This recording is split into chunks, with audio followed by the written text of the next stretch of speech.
You're listening to Vilified, Janae's Story, Season 1, Episode 4, Mommy, Madness, and Me. Over 729 million people suffer from a type of mental illness in the world, according to a study in 2017. The most common? Depression, impacting 300 million people. It's likely that amount has risen as more and more of the afflicted are diagnosed. A mental disorder is a clinical disturbance in a person's cognition, emotion, or behavior. There are all kinds, from anxiety, the aforementioned depression, bipolar, which is half of my diagnosis, and something like PTSD. My. We meet again. Do you remember my rules? Yes, I have them. This is my podcast. This is my story. Good and bad. It's not for everyone. That means this is your only warning. I speak frankly and honestly. I'm going to cuss. I'm going to call out people. But you already know that. Some topics I may cover but are not limited to are sexuality, suicide, and violent behavior. Those easily triggered should not listen. This is a no-holds-barred look into my life and those that suffer from mental illness. A raw, uncut look into the minds of me and those afflicted. You have been warned. You ready? Here we go. My name is Janae, and better or worse, this is my story. I've always had a love-hate relationship with my illness. I think it reared its ugly head when I was either 14 or 15, the year of my deep depression, but you've heard enough of that. I'd always been curious about why and when me and my mom had become enemies. Well, not technically enemies, more like we were never on the same page. And I don't think we're on the same page even now, as I become more adult and she becomes more just older. The first chapter of my life with my mother was rocky, to say the least. I remember things like my mom and my dad yelling at each other. And one night my mom and my dad were fighting and arguing, and I can't remember who it was, but they threw a plate at the other one, and I happened to be in the crosshairs, and it hit me in the head. I think I still have the scar from that on my forehead last time I checked. It seemed mom and dad weren't on the same page either, but that's a whole can of worms in itself. My memories of my dad, for the most part, were lovely. He brought me everywhere he went. Like, I remember him and maybe my mom, they cleaned offices and I was there. Or one time he took me with him to the gym and he was playing basketball. I remember that too. We used to live close to an elementary school at one point, and he would walk me to and from school. I remember distinctly one time I peed on myself in class because my teacher wouldn't let me go to the restroom, and my dad came and picked me up. And he put me on his shoulders, and we walked home like nothing was amiss. I don't know if he realized that I had peed on myself, or he just didn't care. My dad was cool like that. My dad was fascinated with the mind. He had this book, right? It was something to do with the mind, and I tried during my later years to find something like it, and I never ended up doing that. But he shared it with me. And I have always been in love with science because of him. I miss him. See, my dad committed suicide He was mentally ill like me. I think his genes passed it to me. My dad left when I was 5 years old. My last memory of him was when I was at my maternal grandmother's house and he was leaving. And my hand is made like an old person's hand. He woke me up and he was like, our hands are the same. And that's the last memory I have of him physically. I hate this. I hate thinking about that. It makes me cry every time. In fact, I have a book I'm writing that is very close to the life I've led. And it's called Notes in My Heart, because I used to be able to sing. I mean, I still sing, but my voice isn't nearly as good as it was. And I put in a lot of me in the story, and the main character, her father leaves for the very last time and gives her a memento, and it just made me think of that story that I'm writing, but I'm off topic yet again. The last time I talked to my dad, I yelled at him. It was well, I won't date myself, but I was gonna run off with my high school sweetheart. I was unknowingly pregnant at the time, but he was my mom had called him to see if he could stop me from going to Florida with my bae, and I yelled at him, and that was it. Years later, my dad's family called my mom, and they told her he was dead. That song by Christina Aguilera, the one Hurt, where she is reminiscing about her father, it brings me to tears every fucking time. Yeah, I miss my dad. Anyways, my memories of me and my siblings are less loving. My brother lived with me and my parents for 1 year, which in and of itself is weird. Otherwise, he stayed with my grandma. I remember him reading Judy Blume to me about fudge. I don't know if you guys have ever read a Judy Blume book, but as a child, loving English and reading, it was one of the first books I can ever remember. There's another one, I think it's called Tales of a Fourth Grade Nothing. If you ever need a blast from the past, look those books up. Look up Judy Blume. She's a great author. Anyways, we were very close that year. I remember one time, me and my brother got up, and I thought we were like late for school. So we raced out. It was like super early in the morning, and I just remember the moon was huge in the sky. I don't know why I remember that, but that's one of the stories that I tell my daughter about when I talk about my family, and especially when I talk about my brother. But I would see him like when I went to my grandma's in the summer. I would see him, and he would torture me like all big brothers do.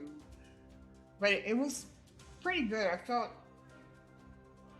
don't know, it was the first and only time I felt like I belonged, when he and I were fighting or arguing or whatever, and my grandma was there.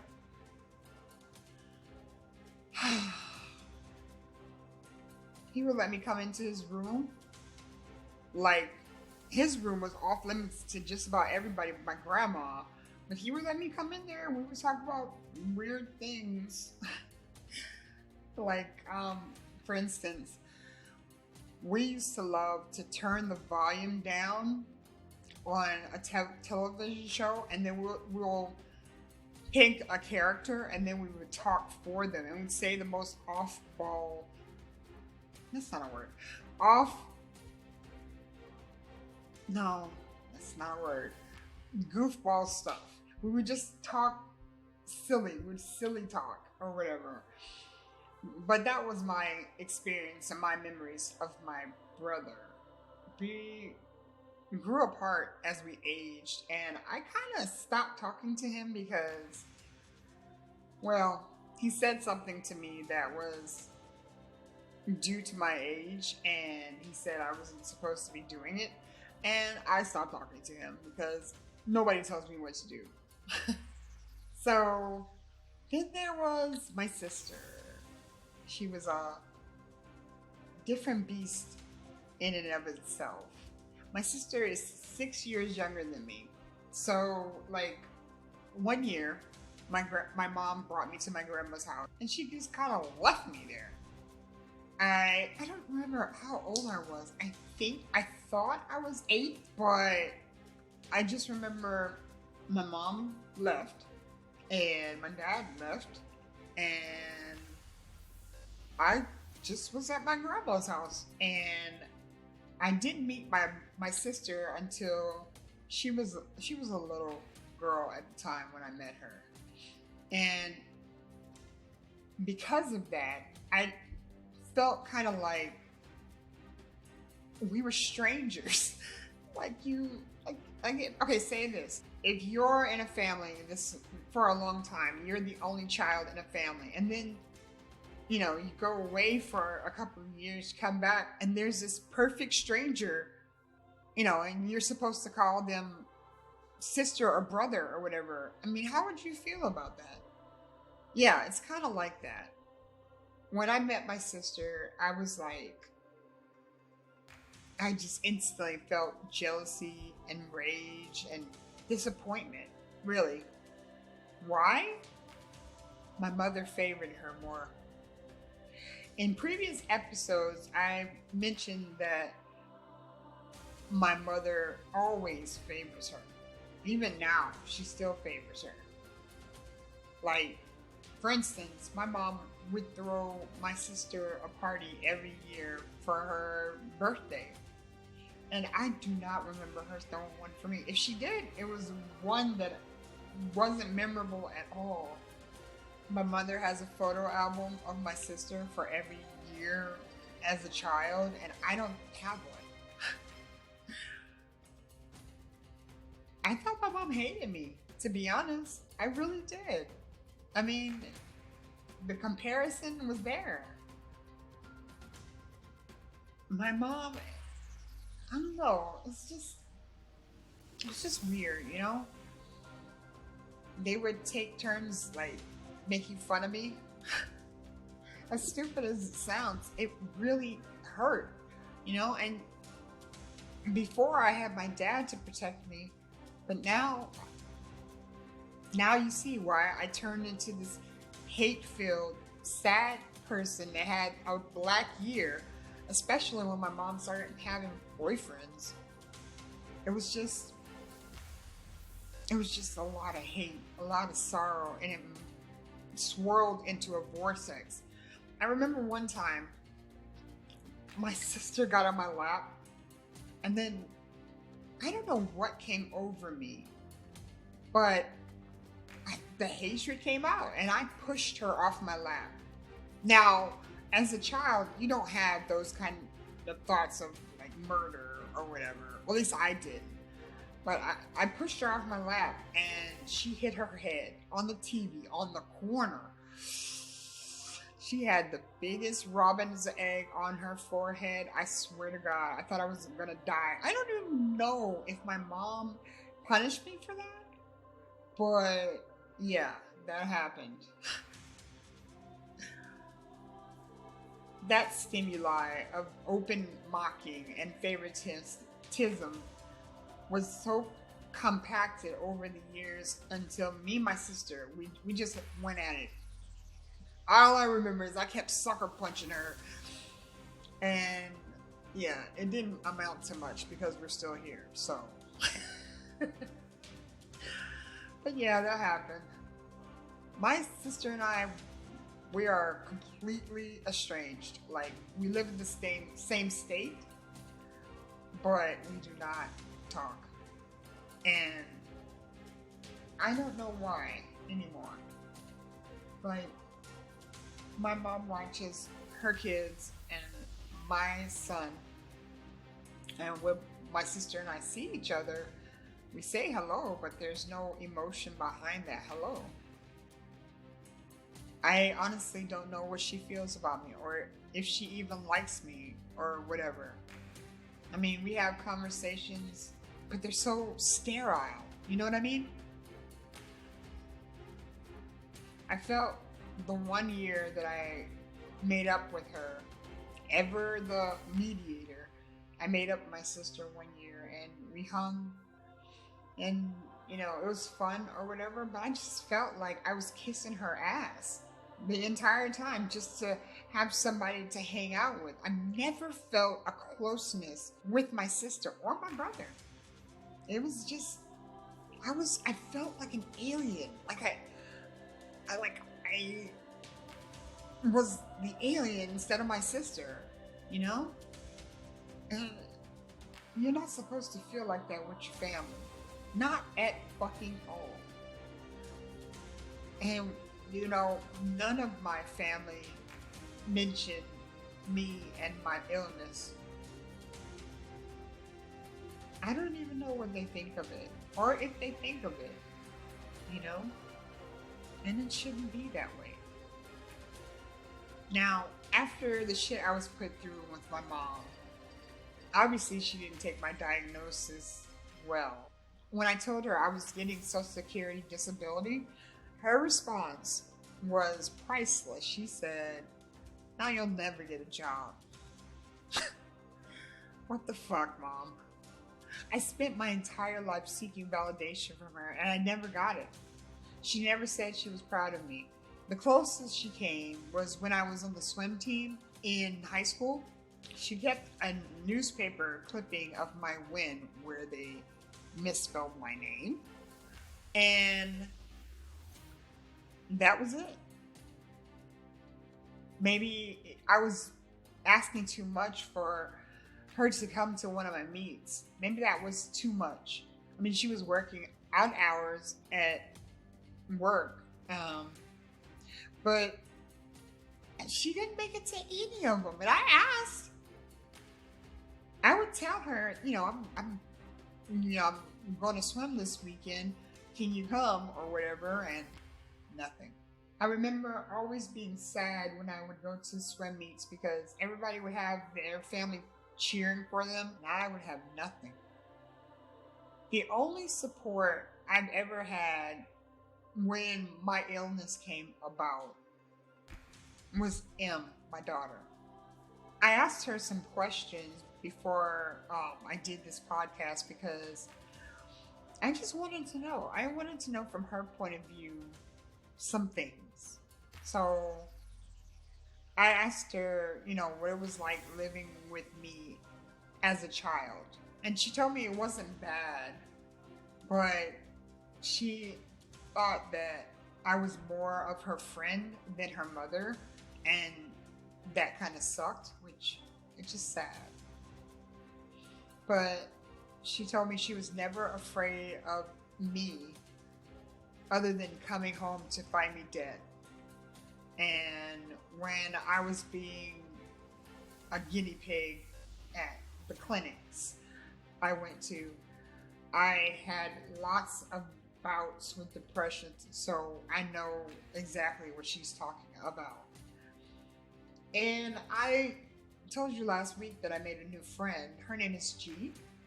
So she had her experience with her parents and family and all that shit sucks too. Her family life, she told me that her eldest sister called the cops on her because she wouldn't get out of bed for school and because she was suicidal. And I think when people say that they're suicidal, not all the time, but I think when people usually, it's that way for me. that they just want to vent, that they have these emotions inside of their head and they need to vent. They need to get it out of their body, and, you know, things will proceed. I mean, my my daughter used to panic every time I said I'm suicidal. And when I would tell my best friend, she would be like, didn't you know that you just want to vent? Because my daughter would be like, well, you can't do this and you can't do that. But she's learned now that I need to vent every now and again. It's really sad. But anyways, back to my friend. Yeah, her sister called the cops on her. And when they got there, she was holding a knife and she wasn't sure if she was going to kill herself or her sister. And they took her to the hospital where they had screened her. Her CT scan was showing that she had schizophrenia. But once they told her mother, her mother said that she was a liar and a manipulator, and that they were being manipulated into her diagnosis. And that's fucked up. That is why. But why? She was only like 14. And when they decided to lock her up for, she didn't tell me how many hours or how many days, but when they decided to lock her up, G started screaming. And she was given 900 milligrams of Seroquel. You know how much that is? You know what that shit does to you? It's not in. When they were giving it to me, it was for sleep. And I never took that high of a dosage. She was 14. She told me that she stopped screaming, of course, and she could only lay there and not move, not sleep, or not move. That's who does that? Back to the story. G's mom suffers from depression, I think, and so G's mom suffers from a mental illness of her own, and G wanted to die, and her mother wanted to kill her. Even now, you know, her family life is still fucked because she told me that she was going to see her family and they decided to take some pictures and they didn't tell her about it. They didn't tell G about it. And then they took their pictures without her. And when I heard that, I felt so bad. Not for her, but just for the situation. I mean, yeah, I say my family sucks. Everybody says their family sucks, but do they really mean it? I mean, do they literally suck enough to keep you out of photos or not come to your swim meets or forget your birthday or anything like that? I mean, it's food for thought. Anyways, I guess the reason my mom acted like she did was because she feared that people would judge her based on how I act, and maybe she would feel shame because I am like I am. Even now, we don't discuss my illness. And then it's like, why do I still talk to her? Why do I still seek the validation from her? I'm a middle child. I'm a mediator. I want to mend what is broken. Some days I have bad days, and I'm a Cancer, okay? So home, family, that's important to us. There are days that it's bad. Life is bad, and I just want to go home and cry on her shoulder and her pat my back and tell me everything is going to be fine. And then she feeds me some comfort food. The most that my mom does now is like there's this there's this food she makes me, and it's just for me. It's called chicken and what is it? Gravy? Chicken and gravy? It's delicious, and she makes it perfect. And it's always just like the she knows how to do roux very well. And I don't know why I'm talking about this, but off topic again. But that's what she does, and that's our little thing.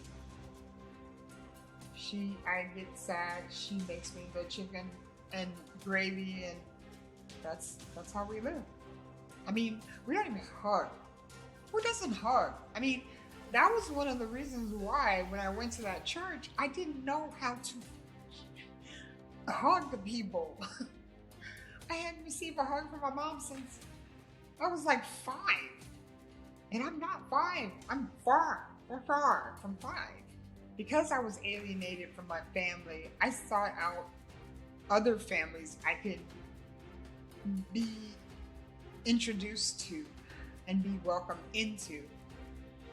I haven't mentioned my father's side of the family. You do realize that. Well, there's a reason for that. We're close. I haven't been close to my father's side of the family, and there's a reason for that. I met my cousin, second cousin, or third cousin in high school, in the school I hated so badly. But I met her, and she asked me to come over, and I did. And I met my second cousin, which is complicated, which is like the cousin of my dad. I met her kids and her. And it was fine. I remember going over there a lot because I needed that much validation. And it was fine. But they are religious, and I am not. And I don't remember if they were uber religious like some of my dad's relatives are, but I just stopped going, and I don't remember why. I don't. They were, and it wasn't like they were bad people. They were good people. I just stopped,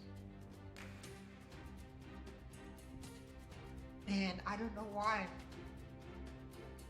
I also hung out with my dad's sister, and that was an experience. She was really into the church, and I remember the one thing that stuck out from my dad's sister was she would drink Kool-Aid, right, with her dinner or whatever, and she would give the kids water. She said, "Kids drink water, adults drink Kool-Aid." Why I remember that, I don't know. But I do not like water at all as an adult. So I also hung out with my grandfather, my father's father, and it was fine. He had pictures of my dad as a little person and pictures of his brother and sister and all this other stuff, but it brought back terrible memories, so I had to cut that shit short too. They're just super religious. God is everything to them. No, I'm not knocking people who believe in God and all this other stuff. I am not.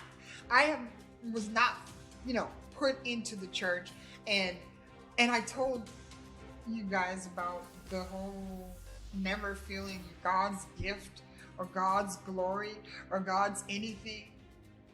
It was just too much. It was just too much. It was too much of one thing. I don't want to repeat myself, but my experience with the Abrahamic God is just love and hate. Well, not hate. Hate is a really strong word. More like love and disagreement. I don't know. It's just, I prayed. I prayed a lot. From my teens till I got into my 20s, I prayed a lot. There were so many things going wrong in my life, and I needed that. I read the Bible back and forth and upside down. I read the Bible. And yeah, at the time when I read it, it gave me comfort, but I never heard from him. You see what I'm saying? I never heard from God. All I felt was the trials and the tribulations, and I got tired of them. I just tired. I grew weary of them to the point where I would talk to God the way I'm talking to you. And that's not cool. That's not cool at all. It's just like my family is large. It's a huge amount of people. There are infinite, well, my last name people. And then on my mother's side, there's infinite of those people too. And they always have these family reunions. I don't know about my sister or my brother, just my sister. I know my mom goes to some of them. They never invite me. And like I'm a black sheep of some sort. It's just like, have you ever been in a room full of people, even people that you know, and felt lonely? That's how I feel. People talk about their families all the time, and they're like, oh yeah, my brother and I got together for, basketball, or, I'm gonna call my sister because we can't stop talking about such and such, and I don't relate. I don't. Even when I came out saying that I had this illness, no response, no acknowledgement, no nothing. Nobody said anything. Nothing, nada, no. And now, you ask? Now my mother messages me once a day, either that or once every 2 days. And I'm the bigger person. I'm just like, I message her back. Why? My biggest fear is that my mom will hurt herself, or she'll lose her memories, or she will just die, and I will not have said, I love you, Mom, or, I'm thinking about you, or how are you doing? I don't want her to go to her grave never knowing or feeling, how do I want to say this? I don't want her to go to her grave and never feel like she didn't belong. Like when I was growing up, I don't want her to feel that way. And I don't know why. It's just, I don't want her to think, well, my first name, she didn't love me enough, or she didn't love me at all. I don't want that to happen. I mean, the truth is, my mom and I aren't perfect, but she is, and she will ever be forever my mom. I may never hear the words, I'm so proud of you. But that's cool now that I'm this age. I can deal with that. But I'm satisfied. I don't need to hear the words anymore. I mean, it would be nice. That would be lovely. It would be great. But that's one of the reasons I do this podcast. It's cathartic. It helps me mentally to get all these words out to talk to you guys the way I'm talking now. And if you have a mother that's still alive, you should say that to her. You should tell her that she is wanted, that she is loved. Why? Do you really want someone to go to their grave and you never expressed how much you care about them? How grateful, whether good or bad, they have affected your life? Is that really something you want on your conscience? No, you don't. I'm going to answer for you. No. Hell no. That's not what you want. Okay, your mother might be a she-devil from the depths, but she is your mother. There is no other mother for you. That woman pushed you out. And even if you call somebody else mother, you only have one. You know? They may not be the most quote unquote lovely person around, but my daughter and I, we don't say I love you enough. And I tell her all the time, you know, you need to appreciate me while I'm here, because there's going to be one time that you are going to regret not saying you love me, or not saying or checking on me or whatever, you know? I don't want you to regret that. So every so often we'll have a heart-to-heart conversation and we'll talk about whatever, just because I don't want her to have that regret. You know what I mean? Because me and my daughter are super tight, and unfortunately we are more friends than we are mother-daughter. But you know what you gonna do? What you gonna do? Anyways, tell your parents that you love them. That's all I'm saying. Well, I have talked you guys' ear off enough. I want to thank you if you're returning. And if you're new, welcome. This is a safe space. I do not judge. I am always here to talk. You can reach me at Janae the Writer at yahoo.com, or go to my website www.janaewriteit.com. I am always available. I have way too much time on my hands, people.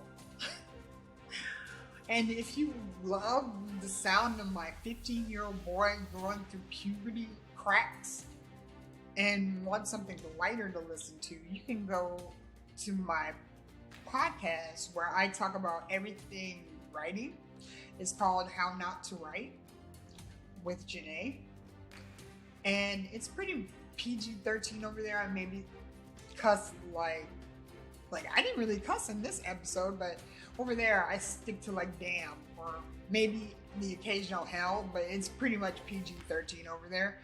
And if that's not your cup of tea, you can you can listen to me read my debut novel, The Lady of Death. The Lady of Death podcast is what it's called. I also have a Patreon if you want to donate to my show or my book, and it's www.patreon.com. Janae Writes It. So that's all I have for you guys. I look forward to you subscribing and becoming a member of my team. And if not, if this is where we part ways, remember, stand tall, my dears. Goodbye.